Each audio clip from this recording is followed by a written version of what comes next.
नमस्कार, आप मुझे देख रहे हैं एमएनएस न्यूज लाइव पर। देखते हैं हमारी आज की कुछ खास खबरें। महाराष्ट्र में कोरोना के 81 नए केस दर्ज, सर्वाधिक मुंबई में। कुल मामले हुए 416।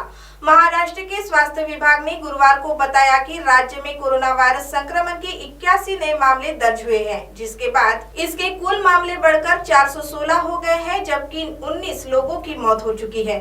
बता दें, 81 मामलों में 57 मुंबई, 6 पुणे, 3 पिंपरी चिंचवड़, 9 अहमदनगर, 5 ठाणे और 1 बुल्ढाना में दर्ज हुए।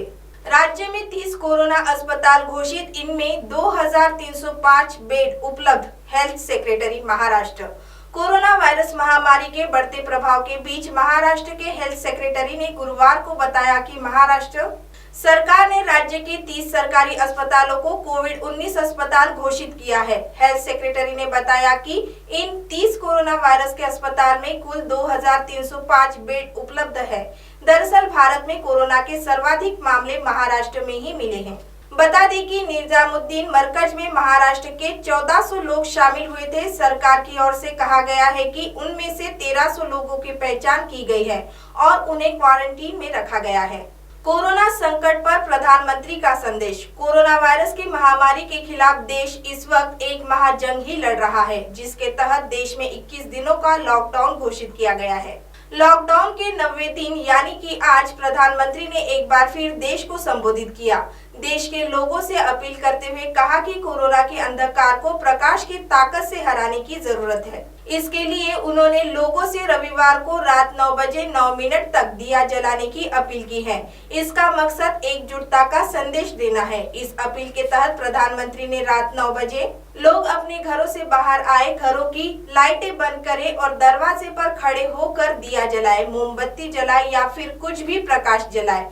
इस शक्ति के जरिए हम देशवासियों को एकजुट का संदेश देना चाहते हैं और एकजुटता के दम पर ही इस महामारी को मात दी जा सकती है।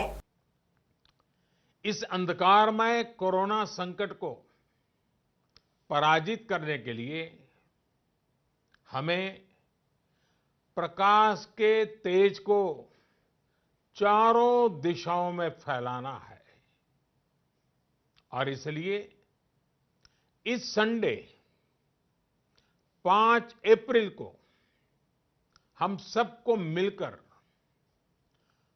कोरोना के संकट के अंधकार को चुनौती देनी है, उसे प्रकाश की ताकत का परिचय कराना है।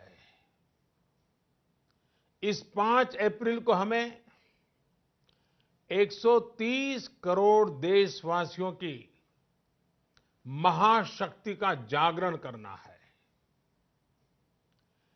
130 करोड़ देशवासियों के महासंकल्प को नई ऊंचाइयों पर ले जाना है। 5 अप्रैल रविवार को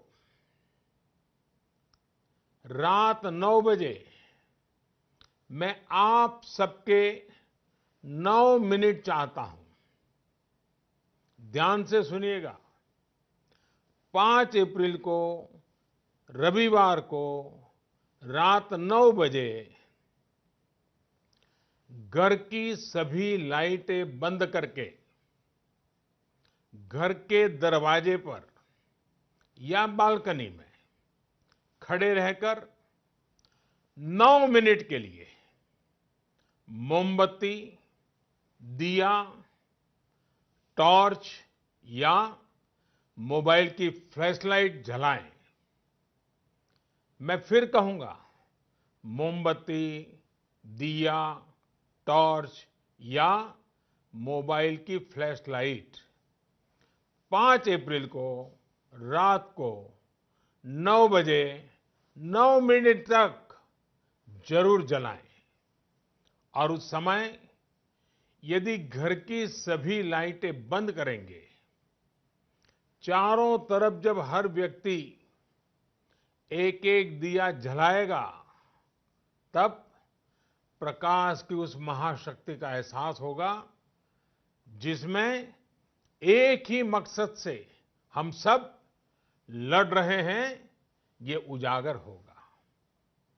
उस प्रकाश में, उस रोशनी में, उस उजाले में हम अपने मन में ये संकल्प करें कि हम अकेले नहीं हैं, हम अकेले नहीं हैं, कोई भी अकेला नहीं है। 130 करोड़ देशवासी एक ही संकल्प के साथ कृत संकल्प है। साथियों, मेरी एक और प्रार्थना है, इस आयोजन के समय किसी को भी कहीं पर भी इकट्ठा नहीं होना है। रास्तों में, गलियों में या मोहल्लों में नहीं जाना है। अपने घर के दरवाजे, बालकनी से ही इसे करना है। सोशल डिस्टेंसिंग की लक्ष्मण रेखा को कभी भी लांघना नहीं है। सोशल डिस्टेंसिंग को किसी भी हालत में तोड़ना नहीं है। कोरोना की चेन तोड़ने का यही रामबाण इलाज है। इसलिए 5 अप्रैल रविवार को रात 9 बजे कुछ पल अकेले बैठकर मां भारती का स्मरण कीजिए। 130 करोड़ देशवासियों के चेहरों की कल्पना कीजिए। 130 करोड़ देशवासियों की सामूहिकता, इस महाशक्ति का एहसास कीजिए। ये हमें संकट की इस घड़ी से लड़ने की ताकत देगा और जीतने का आत्मविश्वास भी। प्रधानमंत्री नरेंद्र मोदी ने अपने संदेश में आगे कहा कि देशव्यापी लॉकडाउन के दौरान सभी ने अनुशासन और सेवा भाव का परिचय दिया है। शासन, प्रशासन और जनता ने इस स्थिति को अच्छे से संभालने का काम भी किया है। अब आप हमारे चैनल को ऐप पर भी देख सकते हैं। प्ले स्टोर में जाकर MNS हिंदी लिखिए और ऐप डाउनलोड करें। साथ ही साथ आप हमारे फेसबुक पेज को भी लाइक कर सकते हैं और उन पर भी खबरें देख सकते हैं। लिंक, ट्विटर, हाइक और इंस्टाग्राम पर भी आप हमारी खबरें देख सकते हैं। आप हमारे चैनल को YouTube पर भी देख सकते हैं और इसी YouTube पर सब्सक्राइब करना बिल्कुल भी ना भूलें। फिलहाल वक्त हो चला एक ब्रेक का। ब्रेक से लौटने के बाद देश और दुनिया की तमाम बड़ी खबरें देखने के लिए बने रहे MNS न्यूज लाइव के साथ। नमस्कार।